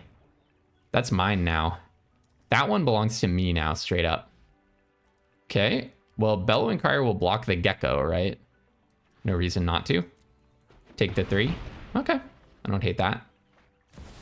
Kisa. How good is this card? I don't remember it. Vigilance, draw card. So it lets you loot and it lets you copy things. Yeah, it's very good in this situation that we're in right now. It's very good. So I first probably want to attack with Shoreline Looter, right? It's very good in this situation. It's very slow for the set, but my deck is very slow. So, all right, Shoreline Looter, let's get going. All right, Fountainport Bell. I do not hate that, actually. I actually don't hate that because it gets me a counter on my Tempest Angler and it lets me draw a card. So play this. And then I'm going to play my Ruthless Negotiation. This does put us down to only 5 cards in the bin. Yeah, Fountainport Bell puts a counter on Tempest Angler, draws me a card, and puts a card in the graveyard. That's all really good. Light Shell Duo, wow, that's a good one to get. Scary that that's the card that I gifted them, but... Okay, so this is going to put 2 counters on the Tempest Angler, so if possible, I do not want to trade Tempest Angler. Next turn, I'll Ruthless Negotiation, especially if they don't play whatever this is. But almost certainly I just will play Ruthless Negotiation because it gets a counter. It gets 2 counters on the Angler, puts a card in the graveyard, draws me a card. So first, let's play the Fountainport Bell and sacrifice it. Kindlespark Duo, 1 damage to target opponent. So I have to be careful about how low I get. Now, do I spend this getting a red card? No, because if I draw Ral, I can always make a treasure off of Fountainport. So there's just no reason for that. So I'm going to go ahead and put this in the graveyard, draw a card. I don't think this changes anything. Well, actually, I could Splash Lasher. So, okay, here are my 2 options. I can Ruthless Negotiation them for no value, but I do get a counter on the Angler, and then I get something in the graveyard to attack with my Looter with, and then maybe I make a treasure at the end of turn or a fish. And I get to draw cards. So that would be basically cycling Ruthless Negotiation for a counter, right? The other option is play the Splash Lasher, lock down 2 creatures, and I get to attack with everything. No, that sounds good, doesn't it? I feel like I should probably be a little aggressive. And I have to play my land to do that. I actually don't even, which means I get to keep my land back to loot off of the Looter. So actually that's perfectly good. Okay, I like that a lot. I like that a lot. So what I'm going to do is definitely I tap their Tempest Angler. And then the other card that I tap should probably be the Plume Escort, just for me to get more damage in and them to get less damage in. Those are 2 things that I like in Magic. Me getting more damage in and my opponent getting less damage in. And then we do 7 damage to them. So pretty aggressive attack. Draw a card and discard a card. I could also discard Ruthless Negotiation, but I don't really want to show them that I have that. And I do want the trigger, or not the trigger, yeah, the Tempest Angler trigger for playing it. We're pretty much never going to get something with the Ruthless Negotiation, so the moment that I don't have to give anything up to play it, oh, okay, let's try. Then I will just cast it. But let's see what they have. Let us see what they have. You know what I can do? This is kind of cool. Oh, Eddie Merc Crab, that's scary. I don't like that at all. Okay, so here's what I can do. This is super cool. I play Tidecolor Mentor, bounce the Eddymert Crab. Then I play Thoughtstalker Warlock, and I make them discard it. That's pretty good, right? All right. So Tidecolor Mentor. Yeah, this is good stuff, right? This is Magic cards the way it was meant to be played. Play this. Actually, I should be attacking first. Why am I not attacking? Well, the only thing I'm going to attack with is the 2/2, right? Nah, I might as well also attack with Splash Lasher. No, because they're going to untap a bunch of cards. No, but I have a 3/3 to block. I have a 3/2 to block. I have a 1/1 to chump block. Yeah, I kind of want to put the pressure on. My creatures are bigger. So actually, I should have done all of this first, clearly, but just going with both. I like the idea of them being on a pretty short clock here. And then I go ahead and play this, and I can get rid of the Eddymert Crab. Feels good.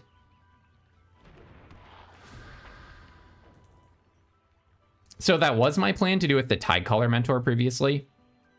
Yeah, you can shoot me. But to do with Tidecolor Mentor into Ruthless Negotiation, it would have taken 8 mana, 6, 7, 8. So I could have just done it.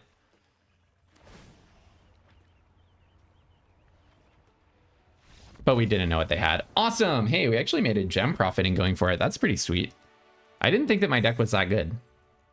But the only curve out that we lost to was Hunter's Talent into Season of the Burrow into Keen-Eyed Curator. It's just one of the best curve outs you could possibly design in the set. All right, 4-1. On to the next one. No, I'm sorry. I'm 5-1 now. Okay, this is very keepable. And I do want to give a little update. I believe someone just subscribed to the channel, so I just updated my counter. We're at 114 subscribers right now. Unless I gain a subscriber between now and when this goes out, you could be the person who puts us up to 115 subscribers, at which point I will do a live stream. We are 1 subscriber away. I'm very scared of this deck. In the 5-1 bracket, you know, I've been really lucking out so far. I will fully own that I have been very lucky in this event so far. In the 5-1 bracket, we are going to face the most tuned versions of the fastest archetypes. And in this set, that is absolutely no joke. I'll just play this as a 3/3 menace for 3. Part of why this card is good is 3/3 menace for 3 is just a perfectly fine card. Sword of Fire and Ice. This, I believe, is the top mythic in the format, actually. Or at least, like, if you adjust for the fact that you really can play this in any deck at all. Pro red and blue. Oh my goodness. I mean, it's just out of control, right? When it deals combat damage, the player deals 2 damage to any target. And you draw a card. Yeah, I remember when they printed this card. That's how old I am. Holy cow. All right, well, we're going to downwind ambush for sure. I will give that guy -1/-1, and then I'll go ahead and block. I'm very scared of this deck. Yeah, Sophie is part of how my opponent is in the 5-1 bracket. Part of it. I'm not saying it's the whole reason. I'm sure they built a good deck as well. Probably just a very aggressive and efficient Rabbits deck in 2 colors with a Sophie to back it up. Druid of the Spade, not a bad one. Oh, another Ruthless. So next turn I can go Ruthless Negotiation into Ruthless Negotiation. That's a pretty Ruthless Negotiation. This is a top common in the format as well. All right, Ruthless Negotiation is giving me a fighting chance, and they put this on the bottom. This is giving me a fighting chance, folks. It's so funny. Now, the problem is I almost have to... My Sword of Fire and Ice is their Sword of Fire and Ice is a big issue for me, because now they are actually going to get to draw a card. I cannot block their creature. So they can deal 2 damage to me and draw a card. That's painful. I cannot block their creature. So bad. Yeah, this card is just like, look, I'm absolutely rolling them in every respect that you would ever think about in a Magic game. And yet, this card is just enough to completely take over. Okay, Splash. No, I can't target it. I can't even target it. Oh, dear. I literally can't even tap that creature. I can't block it, and I can't tap it. This is so fair. I can't block it with my fish either. Don't you love when they print cards like Sword of Fire and Ice on the bonus sheet completely randomly? Isn't that like really awesome? Okay. Whatever. Don't need a basic. Pop this. Sword of Fire and Ice. Okay, sure. Look, they can even, here's how bad the situation is for me. They can just keep this back. Literally, they can just keep their creature back and block me.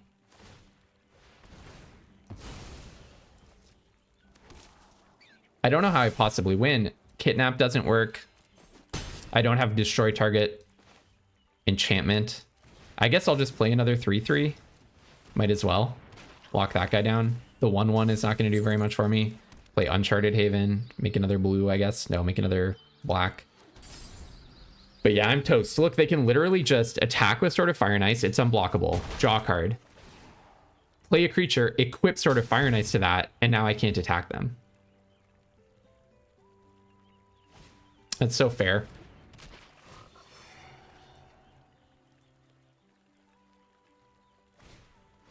Banishing Light. I literally had them at no cards, and then Sword of Fire and Ice has drawn them 3 cards now? 2 cards or 3 cards? There's Ral. Ral does nothing. You know why? Because it makes a blue blocker. Every single card that I have to block is blue. I think I just need to try to draw a black creature. None of you are black creatures. Yeah. I guess the way to win is tempo. Plume-Creed Escort's pretty useless because it's just going to get shot. So I'll play this and tap down Pawn Profit. Maybe we can bait them into attacking Ral. Deals combat damage to a player.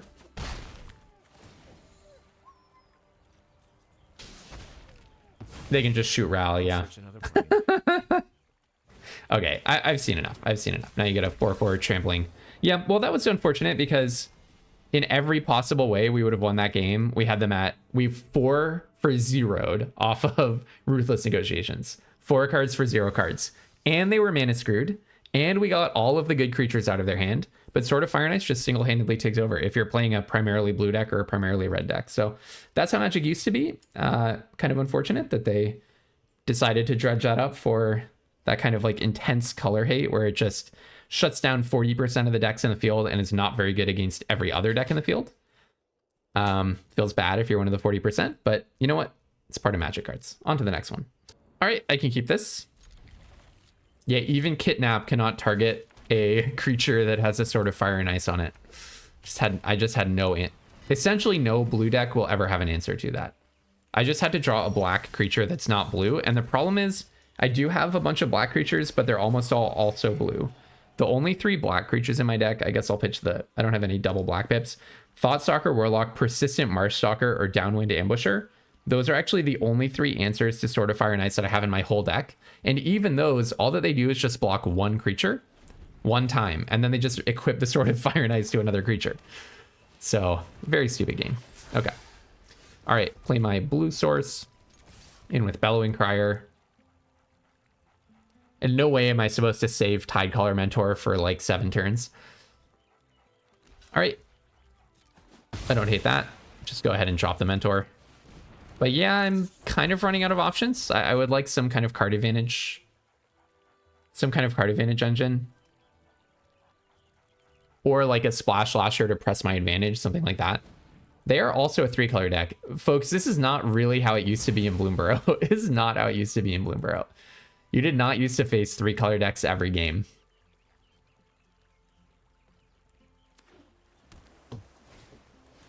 Fell. Okay, that's fine.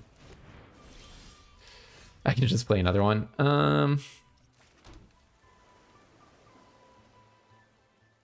Yeah, sure. I mean, it's not like I'm supposed to...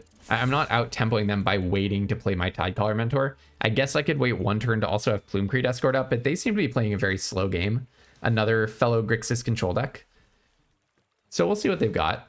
Another Fountain Bell. Interesting. Still fixing their mana. Yeah, this is not how Bloomburrow used to be. I'll tell you that much. I'm very scared, though, because I'm not putting any pressure on them, essentially. They probably have a removal spell here, given that they seem to be a very dedicated, super slow Grixis deck. And I assume their plays are really good in the late game. And for me in the late game, I have essentially nothing.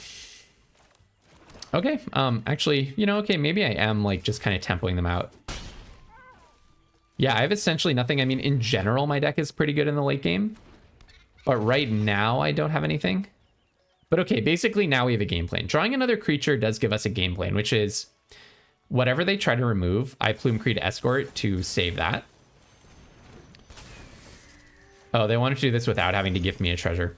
Then if they play a creature, which I don't know if they have creatures, but if they play one, I can kidnap it, put a counter on my angler, and I'm going in for 8, which is almost a 2-turn clock. Puts them at 1 after 2 turns. And so if their creature has any power, I could nearly kill them. So let's see what they've got.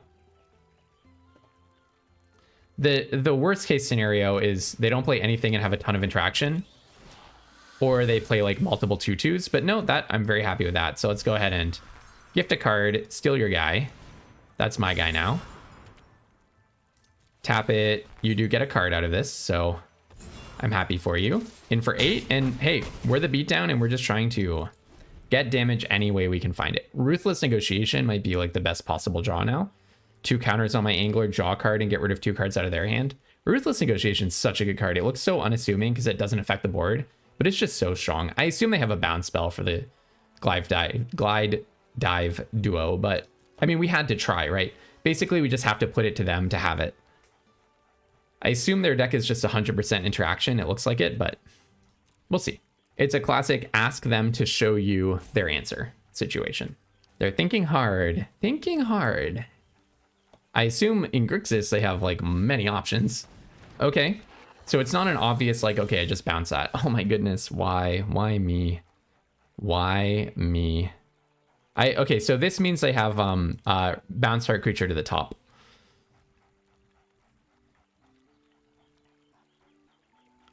I mean, I'm just going to attack with everything. So bounce, as soon as this gets tapped, it's going to get bounced to the top of their library. Oh, okay. Oh, I don't hate that. No, that's way better for me. All right. Still wishing that I had drawn more than a land, but more than 2 lands in a row. But their back is against the wall. They have to find something. This does let them get an extra card, but the extra 3 damage was worth it. 1, 2. The top 2 cards, choose one of them. Okay, so you can play a land. Hopefully they don't have an amazing 6-drop that they've been saving for just such an occasion. We're representing lethal. Even if they kill Glide Dive Duo. Yeah, we got there. Wow. I really assumed that they had something. Grixis control deck with access to tons of mana, but we got there. All right, 6-1. Hey, so or 6-2, I mean. So we're actually playing for a trophy now. Very nice. I rarely get to play for a trophy in an episode of Going For It, but listen, I love this set. I feel like I'm a Bloomburrow specialist. I do think it's my highest win rate set ever. So I'm really excited to play more of this week. Okay, so Uncharted Haven can give me... Actually, I have all my mana, right? I have all my mana, so I'll probably Uncharted Haven for black to start off with, because Fountainport Bell can find me my red next turn. So next turn, the only thing is I kind of want to save Fountainport and everything for after I have Tempest Angler in play. So why don't I just open with a Ruthless Negotiation? This also would put a counter on the Tempest Angler, but I get to recast it from the graveyard, so I'm not like losing the non-creature spell trigger by doing this. Technically, it would be 1 more counter if I save it, but okay. Thistle down. Now I'm going to save the Fountainport Bell.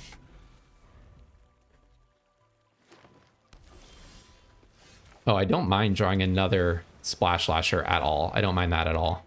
I might just play one of them straight up for 4 mana. Didn't mean to put a stop there. All right, Druid of the Spade. Okay, yeah. So Fountainport Bell here. So Fountainport Bell is good. Downwind Ambusher is also really nice. If I attack with Tempest Angler, they're not going to think about Downwind Ambusher.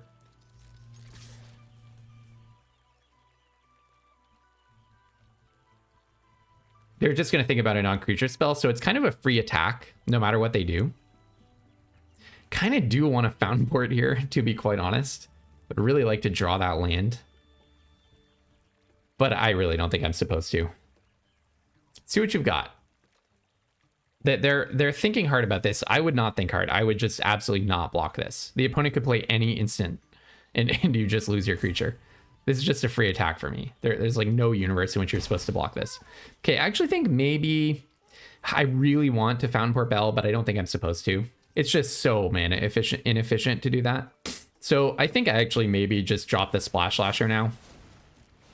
Downwind Ambusher is good and everything, but it's so delicate to Downwind Ambusher, give this -1 and block. I'd rather Downwind Ambusher aggressively because right now I am the beatdown. And by the way, if I draw a 3-drop, then I can Fountain Port Bell, find a land, crack the bell, play the land, and then play my 3-drop, get a counter on the Angler and make some attacks. So drawing a 2 or 3-drop means I'll play the bell. Oh, is the opponent having mana problems? They did throw away a non-land when I negotiationed them. If I just straight up draw land, I'm going to cast Ruthless Negotiation probably. Oh, you have a Longstock Brawl. Yeah, okay. But I do get a fish out of the deal. Okay, losing Tempest Angler does change my thinking, right? Okay, so Shoreline Looter. So I'll probably go for the Bell play now, but let's see what happens. Actually, it's very possible I'm just going to... Let's try attacking with Splash Lasher. I don't think they'll block because they probably want to turn themselves into the beatdown. And it looked like I was representing an instant last turn. I'm expecting this to just go through and them to not block here. If they do block, it's awesome for me. Then I'm going to Downwind Ambush, shrinking their Elder. Okay, well, then no contest. Did they just see me mouse over my hand? I was trying not to. I was trying not to, but I probably did. Okay. I'm going to play the Bell. I'm going to put a mountain on top. I'm going to sacrifice the Bell. I'm going to draw the mountain. I'm going to play the mountain, and then I'm going to play a Shoreline Looter. Yeah, I think they made the right choice not to block. Now they're supposed to make a token and crash in for 100,000 damage. But my plan is now if I draw land, I get to play Splash Lasher. Sure, go for it. So everyone gets plus 1,000,000, I take 1,000,000, etc., etc. The bunnies thing. The thing that the bunnies do in this format. So I'm going to take 9 damage here. Yeah, totally fine. Now I'm going to play a Splash Lasher and lock down both of their bigger creatures. Darn it, I still can't draw land. Okay, well, let's see what Shoreline Looter has to say about that. In with the Looter. Okay, there we go. Probably I pitch my other Shoreline Looter now. It's just so important that I maintain some momentum here. I mean, 2 Shoreline Looters is kind of awesome, but I can't really spend that many turns, that many plays on 1/1s. But yeah, I'm in big trouble. I mean, they're almost certainly winning because they just have so much power on their side. I think they're almost certainly winning. One cool thing that I can do though is, okay, basically line up blocks next. This is next turn, not right now. But if I hold up 4, next turn, I can give the rabbit -1/-1, killing their only token. I have to do it when the Warren Elder trigger is on the stack, or activation is on the stack.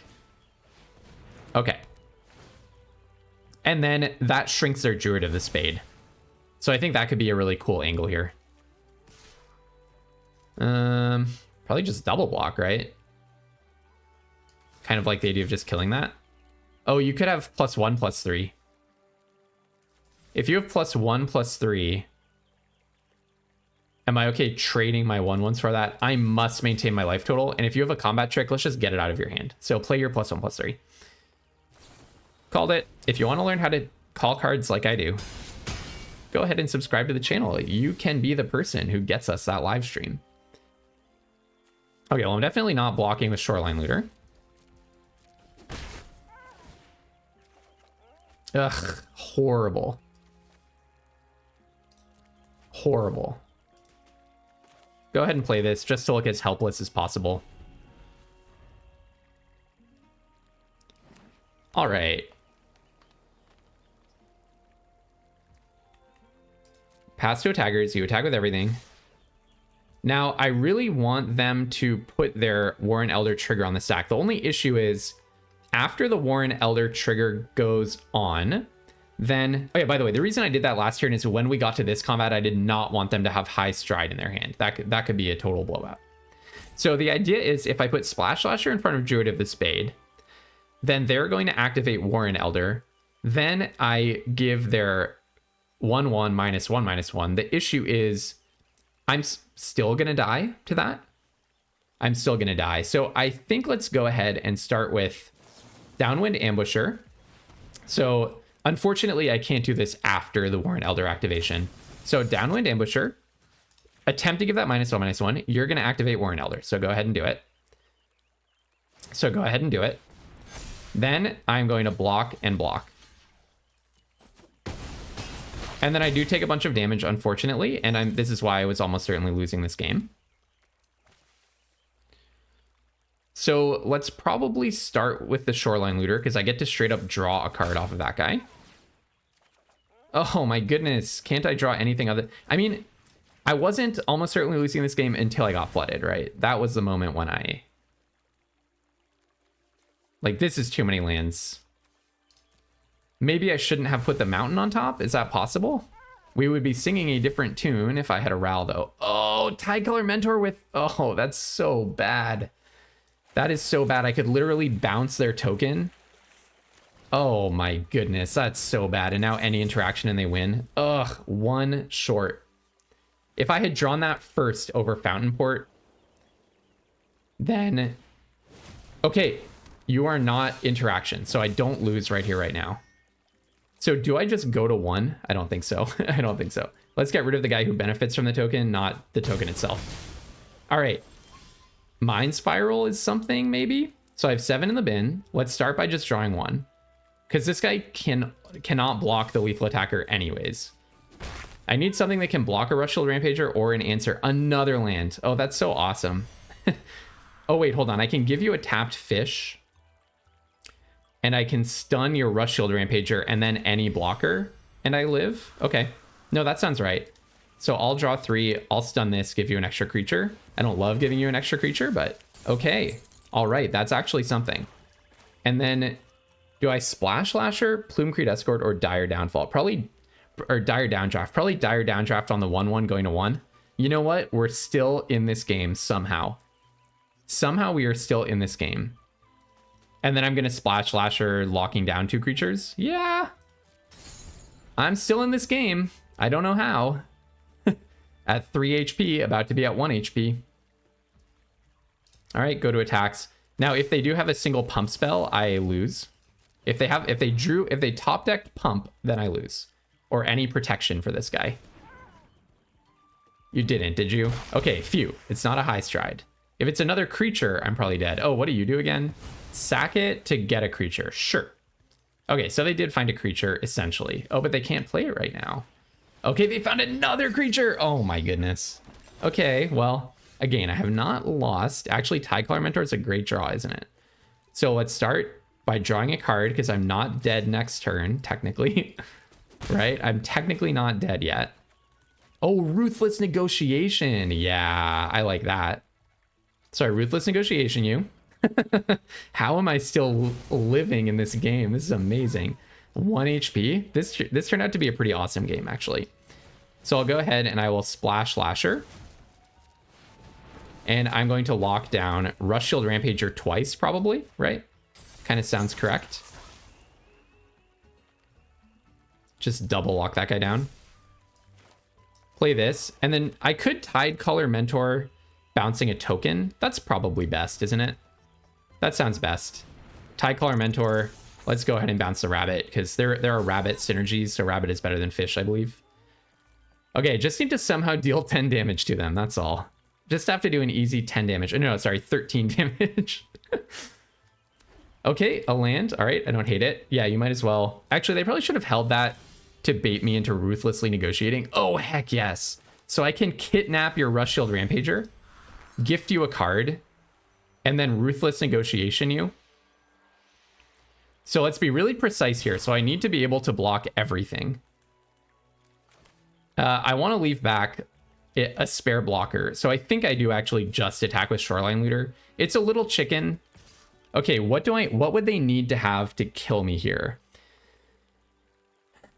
some trample. I would want to be able to double block. Like, there's +3/+3 in trample. So if they draw +3/+3 in trample, then I block the Baker's Bane duo. I actually can't. So I actually do attack with 2 creatures, right? No, because then 1 removal spell and I die. Okay, yeah, no. So concretely, I should... Yeah, concretely, I should leave back a card.